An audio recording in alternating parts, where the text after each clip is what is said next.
నిన్న సాయంత్రం ఏదైతే ఈ చిన్నస్వామి స్టేడియం వద్ద ఈ తొక్కిసలాట తోపులాట ఘటన చోటు చేసుకుందో ప్రస్తుతం మనం అదే ప్రదేశంలో ఉన్నాం. ముఖ్యంగా కూడా చిన్నస్వామి స్టేడియంకి 4 వైపులా రోడ్లు ఉంటే 3 వైపులా విశాలమైన రోడ్లు ఉండగా మనం ప్రస్తుతం స్టేడియంకు వెనక వైపు ఉన్న ప్రాంతంలో ఉన్నాం. ఈ ప్రాంతంలో ఎక్కువగా మనం చూస్తే ప్రధానంగా గేట్ నెంబర్ 7 ఈ ప్రాంతంలోనే మనం ఎక్కువగా కూడా తోపులాటలు జరిగింది. ఈ ప్రాంతం మొత్తం కూడా మనం చూడొచ్చు ప్రత్యక్షంగా.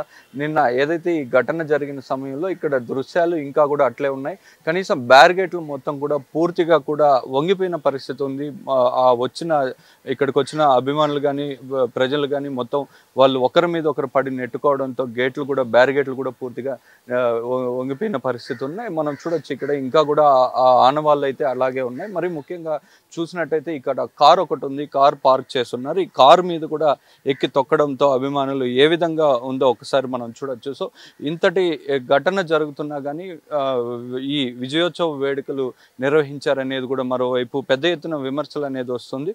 నిన్న మధ్యాహ్నం నుంచి కూడా పరిమితికి మించి ఇక్కడికి ప్రజలందరూ కూడా చేరుకున్నారు. చిన్నస్వామి స్టేడియంలో 35,000 మాత్రమే సిట్టింగ్ కెపాసిటీ ఉంటుంది. మరొక 2-3 వేల మందిని కూడా లోపలికి అలో చేసే పరిస్థితి ఉంటుంది. కానీ నిన్న ఈ ఆర్సీబీ విజయోత్సవ విజయోత్సవ ర్యాలీకి మాత్రం 3 లక్షల మంది వచ్చారనేది ఒక అంచనా వేస్తున్నారు. చిన్నస్వామి స్టేడియం పరిసరాల్లోనే 2 లక్షల మంది ఉన్నారని చెప్పి, విధాన సౌధ పరిసరాల్లో 1,00,000 మంది ఉన్నారని చెప్పి కూడా స్వయాన సీఎం ప్రకటించిన పరిస్థితి ఉంది. సో ఇంతటి ఘటన జరుగుతున్నా కానీ అప్రమత్తం కాకుండా ఈ వేడుకలను కొనసాగించారనేది పెద్ద ఎత్తున అయితే విమర్శలు వస్తున్నాయి. ఇక్కడ ఒకవైపు ఈ తోపులాటలు తొక్కేసలాటలు జరిగి ప్రాణాలు కోల్పోయి 10ల సంఖ్యలో గాయాలు పడడము, 11 మంది వరకు మృత్యువాత పడడంతో కూడా ఈ విషయాలు తెలిసినప్పటికీ కూడా ఈ ఘటన జరుగుతున్నప్పటికీ కూడా మరోవైపు విధాన సౌధ వద్ద కానీ ఆ తర్వాత చిన్నస్వామి స్టేడియం లోపలికి క్రికెటర్లను తీసుకొచ్చి ఈ విజయోత్సవ కార్యక్రమాన్ని కొనసాగించారనేది అయితే ప్రస్తుతానికి పెద్ద ఎత్తున ఇటు బీజేపీ నుంచి కానీ సాధారణ ప్రజల నుంచి కూడా పెద్ద ఎత్తున అయితే విమర్శలు వస్తున్న పరిస్థితి ఉంది.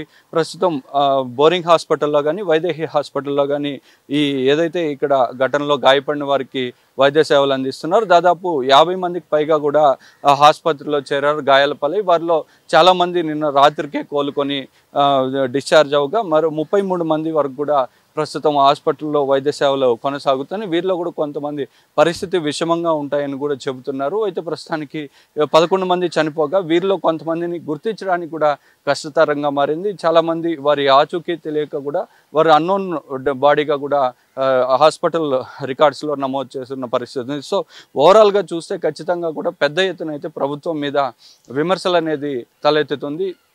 ప్రధానంగా మనం చూస్తే ఈ 4 వైపులా కూడా పెద్ద ఎత్తున భారీగా ఈ చిన్నస్వామి స్టేడియంకు 3 వైపులా కూడా బాగా విశాలమైన రోడ్లు ఉంటాయి. ఇది ఈ 4వ వైపు మాత్రం కూడా మనం ఒకసారి చూడొచ్చు. ఓవైపు మెట్రో లైన్ ఉండడం వల్ల మెట్రో లైన్ ఉండడంతో అక్కడ ఎత్తైన గోడ కానీ ఫెన్సింగ్ కానీ వేశారు. అటువైపు వెళ్ళడానికి లేదు. ఇటు పక్క కూడా మొత్తం కూడా ఒక రోడ్డు ఇరుకైన రోడ్డు లాగా ఇది ఉంటుంది. ఈ ఇరుకైన రోడ్లోనే చాలామంది వేలాది మంది ఇటు హైట్ కూడా మనం గోడ చూస్తే చాలా హైట్ తక్కువ ఉంటుంది. ఈ గోడకు ఆనుకునే చెట్లు కూడా ఉన్నాయి. ఈ చెట్లు కూడా ఎక్కి లోపలికి వెళ్ళే ప్రయత్నం చేశారు.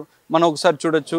కాంపౌండ్కి చిన్నస్వామి స్టేడియంకి కాంపౌండ్కి ఆనుకునే చెట్లు ఉండడం, ఈ చెట్లు ఎక్కి మనం ప్రధానంగా చూస్తే ఈ గేట్ నెంబర్ 7 ఈ ప్రాంతంలో కూడా చెట్లు ఉండడంతో ఆ 2 చెట్ల వైపు కూడా ఎక్కి లోపలికి వెళ్ళే ప్రయత్నం చేశారు. ఇదే సమయంలోనే ఎక్కువగా కూడా ఈ తోపులాటలు తొక్కేసలాటలు జరిగాయి. దీంట్లోనే ఈ ప్రదేశంలోనే కూడా ఎక్కువగా గాయపడడం కానీ మృత్యువాత పడడం కానీ జరిగింది. దీని మీద అయితే జ్యుడిషియల్ ఎంక్వైరీ కూడా వేశారు. పూర్తి విచారణ అయితే కొనసాగుతుంది.